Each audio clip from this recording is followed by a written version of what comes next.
नवंबर 5 2024 वो डेट है जिस दिन यूएस में प्रेसिडेंशियल इलेक्शन होने हैं। लेकिन इस इलेक्शन के बाद ये पॉसिबिलिटी की जा रही है कि बहुत बड़े लेवल पे जो यूएस की इमिग्रेशन पॉलिसी है उसमें चेंजेस आने वाली हैं।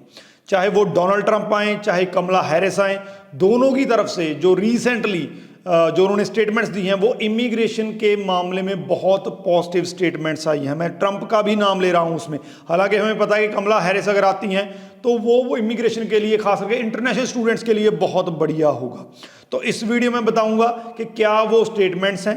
आने वाले टाइम में अगर कमला हैरिस खास तौर पे यूएस की प्रेसिडेंट बनती हैं जो कि इंडियन ओरिजिन से हैं, तो क्या वो मायने हो सकते हैं इंडियन स्टूडेंट्स के लिए, खास करके क्योंकि बहुत बड़े गिनती में इंडियन स्टूडेंट वहाँ पे जाते हैं, इंडियन प्रोफेशनल वहाँ की कंपनीज में काम करने के लिए जाते हैं। तो इंडिया के लिए, इंडियन स्टूडेंट्स के लिए या इंटरनेशनल स्टूडेंट्स के लिए उस चीज़ के मायने क्या हो सकते हैं। तो इस चीज़ को जानने के लिए वीडियो को एंड तक देखिएगा।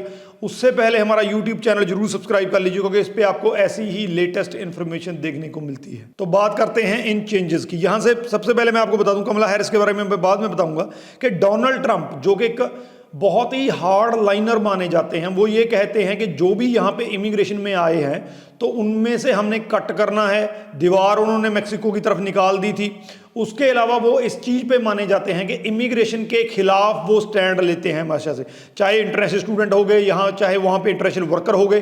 तो वो एक चीज तरीके से उनके अगेंस्ट जिस चीज़ का लेते हैं कि यूएस में जो है वो इमिग्रेशन बहुत बड़े कंट्रोल लेवल पे होना चाहिए और यूएस को कहीं ना कहीं पे सेल्फ डिपेंडेंट होना चाहिए। तो इस चीज़ के लिए माने उनकी तरफ से भी जो है एक बहुत ही इंपॉर्टेंट स्टेटमेंट आई है। बहुत ध्यान से सुनिएगा इस स्टेटमेंट को। तो उन्होंने इस स्टेटमेंट में कहा है कि मैं इस चीज़ के लिए सपोर्ट करता हूं कि जो भी फॉरेन स्टूडेंट यूएस में आते हैं उनको ऑटोमेटिक ग्रीन कार्ड मिलना चाहिए। अपने आप में बहुत बड़ी बात है, खास करके उस पर्सन के मुंह से या उस पर्सन के द्वारा ये दी गई स्टेटमेंट है जो हमेशा से जो भी वहाँ पे इस टाइम पे इमिग्रेशन पे हैं उनको निकालने की बात करते हैं। तो डोनाल्ड ट्रंप की तरफ से ये बड़ी स्टेटमेंट आई है। इसी स्टेटमेंट के चलते ये माना जा रहा है कि इस इलेक्शन के बाद इमिग्रेशन बहुत बड़े लेवल पे यूएस में बूस्ट होने वाला है।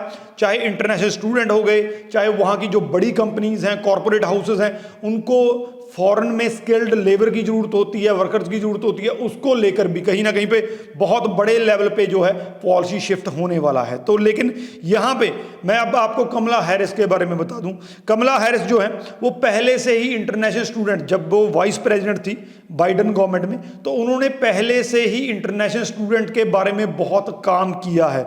उन्होंने इस चीज़ को लेकर के उनके वीज़ा प्रोसेस को कैसे स्ट्रीमलाइन किया जाए, कैसे उनको सिटीजनशिप की तरफ पाथवे दिया जाए, तो उन्होंने इस पे काफ़ी बड़े लेवल पे काम किया। वो खुद इमिग्रेशन बैकग्राउंड से आती हैं, तो इसीलिए वो इन चीज़ों को बाकायदा समझ सकती हैं। तो अगर अगली प्रेसिडेंट यूएस की, जो कि पहली लेडी प्रेसिडेंट होगी, ये बड़ी बात है, अगर वो बनती हैं तो बड़ी गिनती में जो है जो इंटरनेशनल स्टूडेंट हैं उनको वीज़ा मिल सकते हैं। और सबसे बड़ी बात कि वहाँ पे जो बैठे हैं इंटरनेशनल स्टूडेंट ऑलरेडी स्टडी कर रहे हैं, जिनको कहीं ना कहीं पे ये पता नहीं चलता है कि आफ्टर स्टडी मैं क्या कर सकता हूं, क्योंकि वहां पे जो आपको रहने के लिए या काम करने के लिए जो स्टेम वाले स्टूडेंट हैं उनको आमतौर पे कहा जाता है। दूसरे स्टूडेंट्स के लिए कोई क्लियर कट वहां पे इसका पाथवे नहीं है। तो उन स्टूडेंट्स के लिए बहुत बड़ी एक पॉलिसी बन सकती है कि आने वाले दिनों में उनको इसका क्लियर कट आंसर मिल सकता है। वो वहां पे रह के काम कर सकते हैं और आने वाले दिनों में वो ग्रीन कार्ड या सिटीजनशिप भी अप्लाई कर सकते हैं। इस रिपोर्ट में कहा गया है कि वो उन्होंने वाइस प्रेसिडेंट होते हुए ये काम किया कि उन्होंने इंटरनेशनल स्टूडेंट के जो है फेवर में उन्होंने स्टैंड लिया, ताकि वो जो अमेरिकन इकॉनमी और सोसाइटी का हिस्सा बन सके और उनको ये डर ना हो कि एक दिन उनको फोर्सफुली वहां से निकाला जाएगा। ये अपने आप में बहुत बड़ी बात है। तो अब मैं आपको 5-7 वो चीज़ें बता देता हूं जो कमला हैरिस के आने से जो है चेंज हो सकती हैं, जहां पॉजिटिव सिनेरियो हमें देखने को मिल सकता है। सबसे पहले ज़्यादा लोगों को, जो इस टाइम पे ग्रीन कार्ड की बहुत बड़ी लाइन है, बहुत वेटिंग वाली लाइन है, वो स्ट्रीमलाइन हो सकता है। उन लोगों को कहीं ना कहीं पे जो ग्रीन कार्ड है वो जल्दी इशू हो सकता है। H1 वीज़ा, बी वीज़ा पे कहीं ना कहीं पे यूएस का जो स्टैंड है वो प्रॉपर नहीं रहा है। इनके आने के बाद H1 बी वीज़ा जो है वो ट्रांसपेरेंट हो सकती है उसकी पॉलिसी, और वो भी स्ट्रीमलाइन हो सकता है। कम टाइम में जो वर्कर हैं उनको अपना जो है आगे का वीज़ा जो मिल सकता है। इसके अलावा उन्होंने फैमिली रीयूनिफिकेशन की बात की है। जो भी लोग इस टाइम पे अमेरिका में रहते हैं उनकी फैमिलीज़ को अमेरिका में कैसे बुलाया जाए, कैसे वो अपनी फैमिली के साथ जो है यूनाइट हो सकते हैं। तो इस चीज़ पे भी बहुत बड़े लेवल पे चेंजेस आ सकती हैं। और सबसे बड़ी बात जो अब तक अमेरिका में जिसकी बहुत बड़ी कमी रही है कि लोगों को, चाहे वो स्टूडेंट वहाँ पे जाते हैं, चाहे वो वर्कर के तौर पे वहाँ पे जाते हैं, क्योंकि ये दो कैटेगरीज हैं जो यूएस की इकॉनमी में, उसकी प्रोग्रेस में बहुत बड़ा रोल प्ले करती हैं। इंटरनेशनल स्टूडेंट फीस के द्वारा, क्योंकि वहाँ पे आपको 50,000 अंडर ग्रेजुएट को, और जो पोस्ट ग्रेजुएट वाले हैं वो 50-60,000 यूएस डॉलर फीस पे करते हैं। तो इतना बड़ा रोल प्ले करते हैं इकॉनमी में। प्लस जो वहाँ पे वर्कर जाते हैं, वहाँ की जो बड़ी कंपनीज हैं, चाहे एप्पल हो गई, माइक्रोसॉफ्ट हो गई, जो भी बड़ी कंपनीज हैं, उसमें जो मोस्ट स्किल्ड जो ऐसी जॉब्स हैं जो यूएस के सिटीजन फिल नहीं कर सकते हैं, वो उन चीज़ों को फिल करते हैं और उसकी इकॉनमी में बड़ा रोल प्ले करते हैं। तो इन लोगों को सिटीजनशिप का पाथवे मिल सकता है। ये अपने आप में बहुत बड़ी बात है। तो इस रिपोर्ट में मोटा मोटा ये बताया गया है कि चाहे प्रेसिडेंट कोई भी बने तो इन चीज़ों को वो दरकिनार नहीं कर सकता है। वो इंटरनेशनल स्टूडेंट्स के रोल को दरकिनार नहीं कर सकता है। वो इस चीज़ से जो है मुनकर नहीं हो सकता है। जो H1B वीज़ा पे वर्कर आते हैं तो उनको किस तरीके से वहाँ पे रिटेन किया जाए, किस तरीके से जो ग्लोबल टैलेंट है उसको अट्रैक्ट किया जाए, क्योंकि अमेरिका एक इमिग्रेंट कंट्री है।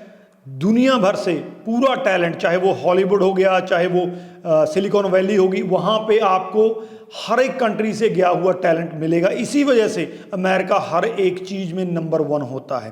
तो ये बड़ी एक बात है। और साथ में एक चीज़ मैं आपको जो और जोड़ दूं, इस रिपोर्ट में ये भी कहा गया है जो कमला हैरिस खास करके हैं, अगर वो प्रेसिडेंट बनती हैं तो फॉरेन स्टूडेंट्स के लिए एक नई तरह की पॉलिसी बनाई जाएगी जिसके अंडर उनको यूएस में मैक्सिमम टू मैक्सिमम अप्लाई करने के लिए एनकरेज किया जाएगा।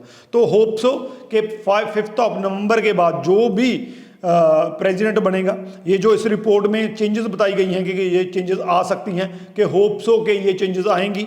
और यहाँ वहाँ पे जो यूनिवर्सिटी का गढ़ माना जाता है, नंबर 1 जो स्टडी में क्वालिटी ऑफ स्टडी के लिए माना जाता है और बहुत बड़ी लेवल पे लोगों को जॉब अपॉर्चुनिटीज़ देता है, उस कंट्री में मैक्सिमम टू मैक्सिमम लोगों को अपॉर्चुनिटीज़ मिल सकती हैं और वो अमेरिकन ड्रीम जो है वो देख सकते हैं।